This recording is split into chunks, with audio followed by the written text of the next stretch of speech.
স্বাগতম জনাইছোঁ আপোনালোকক মোৰ ইউটিউব চেনেললৈ।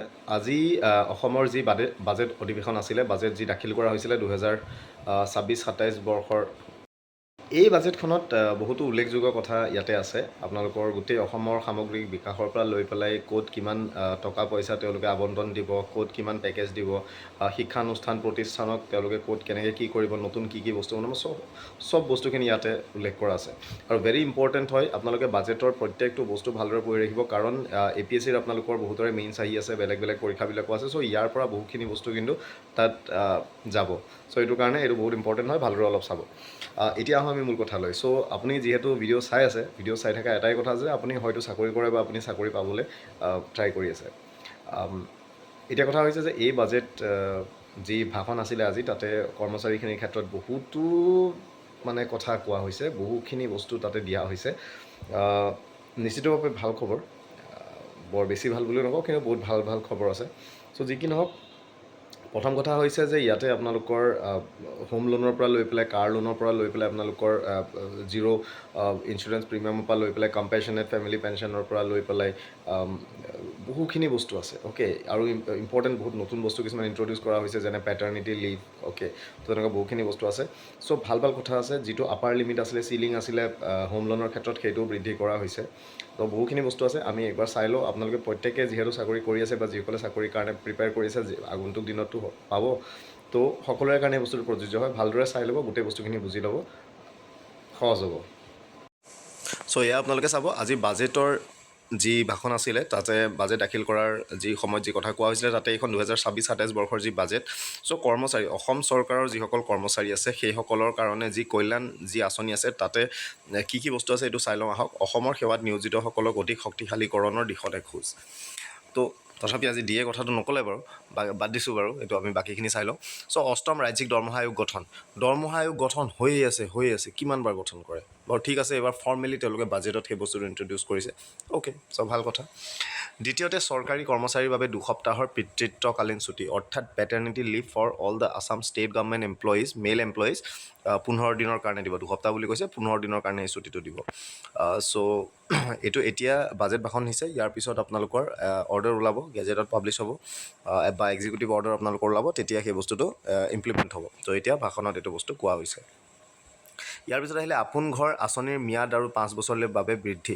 চ' আপোন ঘৰ যি হোম লোনৰ স্কীম আছিলে, আপোনালোকে জানে বৰ্তমান 1% ছাবচিডি ৰেটত হোম লোন দি থকা হৈছে, উইদাউট ইণ্টাৰেষ্ট, মানে যিটো ইণ্টাৰেষ্ট ফ্ৰী হয়, মানে ছাবচিডি দিয়ে 1%, সেইটো আপ টু 30 lakhs আপোনালোকে উইদাউট মৰ্টগেজ আপোনালোকে ল'ব পাৰে। আগতে 15 লাখ আছিলে, 30 লাখলৈকে বৃদ্ধি কৰা হৈছে। চ' যোগ্য পৰিয়ালসমূহলৈ 50% ক্ষতিপূৰণমূলক পাৰিবাৰিক পেঞ্চন। চ' এইটো কম্পেশ্যনেট ফেমিলি পেঞ্চন 50% কৰিছে। চ' ভাল কথা এইটো।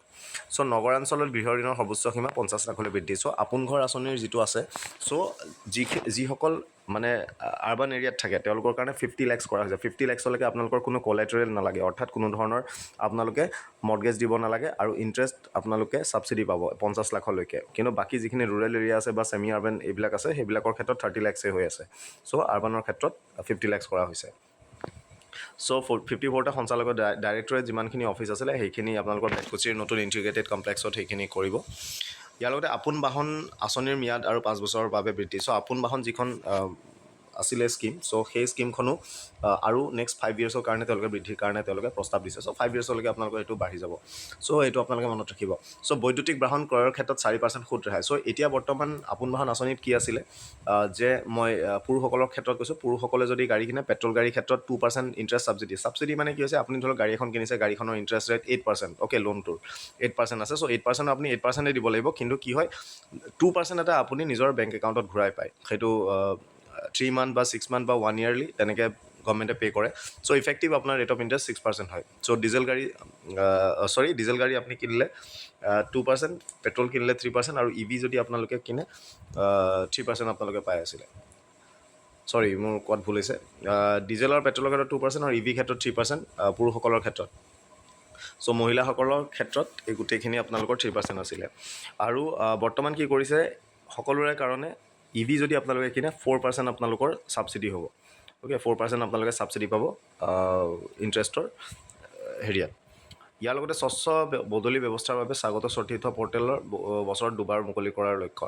চ' বছৰত 2বাৰ তেওঁলোকে স্বাগত সতীৰ্থৰ থ্ৰু দি তেওঁলোকে ট্ৰান্সফাৰ দিবলৈ হেৰি কৰিছে। চ' আগতেও কৈছে, আজি আকৌ কৈছে বাৰু। চ' মুখ্যমন্ত্ৰী লোকসেৱক আৰোগ্য যোজনাৰ অধীনত নগদবিহীন স্বাস্থ্যসেৱাৰ সুবিধা সম্প্ৰসাৰণ। চ' আৰু নতুন আৰু বহুকেইখন হস্পিটেলছ আহিছে। মেক্স ছুপাৰ স্পেচিয়েলিটি ইয়াতে এনক্ল'জ কৰা হৈছে MMLSY আণ্ডাৰত। চ' ভাল হয়, এইটো যথেষ্টখিনি আৰু নতুন হস্পিটেল ইয়াতে আনি আছে, ভাল কৰিছে। আৰু যিটো পুৰণা ৰিম্বাৰ্চমেণ্টৰ প্ৰচেছ আছিলে অফলাইন, সেইটো কমপ্লিটলি বন্ধ কৰি দিছে, অনলাইন মডত হ'ব। আপোনালোকে ট্ৰেক কৰি থাকিব পাৰিব, নহ'লে গ্ৰেভিয়েঞ্চ আপোনালোকে লিখিব পাৰে। মৃত্যুবৰণ কৰা 1619জন কৰ্মচাৰীৰ পৰিয়াললৈ 210.5 কোটি টকাৰ বীমা সহায়। চ' যিটো কেছলেছ যিটো ইঞ্চুৰেঞ্চ স্কীম আছিলে গভৰ্ণমেণ্ট এমপ্লয়িজখিনিৰ ক্ষেত্ৰত, যে যদি ডেথ হয় 10 লাখৰ টাৰ্ম ইঞ্চুৰেঞ্চ আপোনালোকে পাব, যদি কৰ্মৰত অৱস্থাত যদি এক্সিডেণ্টেল ডেথ হয় তেতিয়া 1 crore আপোনালোকে পাব, পাৰ্চিয়েল ডিজেবিলিটি হ'লে 80 লাখ টকা পাব। তেনেকুৱা ধৰণৰ সেই কেছবিলাকৰ ক্ষেত্ৰত 1619জন কৰ্মচাৰীৰ পৰিয়ালে 210.5 কোটি টকা পাইছে। চ' এক্সিডেণ্টেল ডেথৰ ক্ষেত্ৰত 1 কোটি টকাকৈ প্ৰায় 52টা পৰিয়ালে পাইছে। চ' তেনেকুৱা ধৰণৰ বহুখিনি হেৰি আছে। চৰকাৰী সমবায় সমিতি আৰু ৰাজহুৱা খণ্ডৰ উদ্যোগ মহিলা কৰ্মচাৰীক বেতনসহ মাতৃত্বকালীন ছুটিৰ সুবিধা। চ' চৰকাৰৰ যিসকল সমবায় সমিতি আছে আৰু PSU যিখিনি আছে, সেইসকলৰ যিখিনি মহিলা কৰ্মচাৰী আছে তেওঁলোককো মেটাৰ্নিটি লিভ তেওঁলোকক দিব উইথ ফুল পে'। চ' এইটো এটা ভাল কাম কৰিছে। কৰ্মচাৰীৰ আৰ্থিক সুৰক্ষাৰ বাবে উপাৰ্জিত দৰমহাৰ আগধন আৰু দৰমহাভিত্তিক ঋণ সুবিধা অব্যাহত থাকিব। চ' এইটো যিটো আপোনালোকে লোন ল'ব পাৰে, আপোনালোকে গম পাইছে, থ্ৰু ফিন আছাম পৰ্টেল আপোনালোকে নিজৰ চেলেৰি বেছড আপোনালোকে লোন ল'ব পাৰে। চ' সেইখিনি যথেষ্ট ভাল কিছুমান বস্তু ইয়াতে দিছে, এইবাৰ ভাল লাগিছে। মাননীয় মন্ত্ৰী জয়ন্ত মল্ল তেওঁ কি ক'লে আজি এই বাজেটৰ ভাষণত, সেই বস্তুখিনি আমি গোটেইখিনি চাই লওঁ। কিন্তু ইয়াতে আপোনালোকে বহুখিনি বস্তু হয়তো ইতিমধ্যে গম পাইছে যে আপোনালোকে পেটাৰ্নিটি লিভৰ ক্ষেত্ৰত এতিয়াই নাপায়, কাইলৈ যদি আপুনি আবেদন কৰে তেতিয়া নাপায়। এইটো বাজেট ভাষণত কৈছে, এইটো অৰ্ডাৰ হ'ব। অৰ্ডাৰ হৈ পেলাই আপোনালোকে এখন ফুল ফ্লেজ আপোনালোকে নটিফিকেশ্যন পাব বা এক্সিকিউটিভ অৰ্ডাৰ এখন আপোনালোকে পাব। তাৰপিছত সেইখনৰ ভিত্তিত আপোনালোকে কৰিব পাৰিব। কিন্তু যথেষ্ট ভাল কথা। হোম লোনৰ ক্ষেত্ৰত আজি গুৱাহাটীত যিসকল আছে তেওঁলোকে ফ্লেট এটা কিনিবলৈ বিচাৰে, যদি 30 lakhsৰ কেপ হৈ থাকে, ডিপেণ্ড কৰিবতো চেলেৰীৰ ওপৰত ডিপেণ্ড কৰে বাৰু লোনটো, তথাপি সেইটো আপ টু 50 lakhs কৰি দিছে। চ' সহজ হ'ব, তো ভাল কথা সেইটো। ইণ্টাৰেষ্ট যিটো ছাবচিডি আছে, গাড়ীৰ ক্ষেত্ৰত কোনোবাই যদি EV কিনিম বুলি ভাবি আছিলে, EVৰ ক্ষেত্ৰত 4% ছাবচিডি, মানে 4% মানে বহুত ছাবচিডি। আৰু গাড়ী এখন কিনিবলৈ যদি চাবলৈ যায় আপোনালোকে 8% 9% যদি ৰেট অফ ইণ্টাৰেষ্ট হয়, চ' ইফেক্টিভ আপোনাৰ EV যদি আপুনি লয় মাত্ৰ 5% মান আপোনালোকৰ ইফেক্টিভ ৰেট অফ ইণ্টাৰেষ্ট থাকিব। চ' যথেষ্ট সেইটো এটা ভাল হেৰি কৰিছে। ইয়াৰ লগতে পেটাৰ্নিটি লিভৰ কথাটো ক'লোৱে। তাৰপিছত যিটো কেছলেছ আপোনালোকৰ MMLSY সেইটোৰ ক্ষেত্ৰত, বা যিটো জিৰ' ইঞ্চুৰেঞ্চ যিটো স্কীম আছে ষ্টেট গভৰ্ণমেণ্টৰ এমপ্লয়ীৰ ক্ষেত্ৰত, চ' বহুখিনি বস্তু ইয়াতে নতুনকৈ বহুত ভাল হেৰি দিছে। 8 পে' কমিশ্যনৰ ক্ষেত্ৰতো আমি আশাবাদী যে আকৌ বস্তুটো কৈছে ভালকৈ কিবা এটা হ'ব।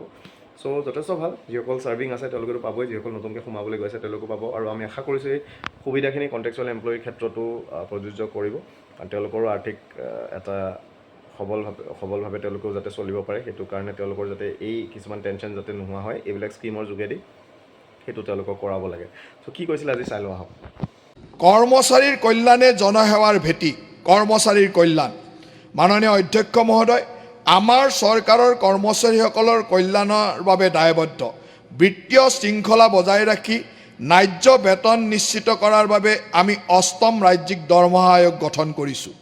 আপোন ঘৰ আৰু আপোন বাহন আঁচনিয়ে চৰকাৰী কৰ্মচাৰীসকলৰ জীৱন উল্লেখযোগ্যভাৱে উন্নত কৰিছে। এতিয়ালৈকে আপোন ঘৰ আঁচনিৰ জৰিয়তে 52,034 গৰাকী কৰ্মচাৰীয়ে 8,300 কোটি টকাতকৈ অধিক গৃহৰ ঋণ লাভ কৰিছে, য'ত 707 কোটি টকাৰ সুত ৰেহাই দিয়া হৈছে। আনহাতে আপোন বাহন আঁচনিৰ জৰিয়তে 8,336 গৰাকী কৰ্মচাৰী উপকৃত হৈছে।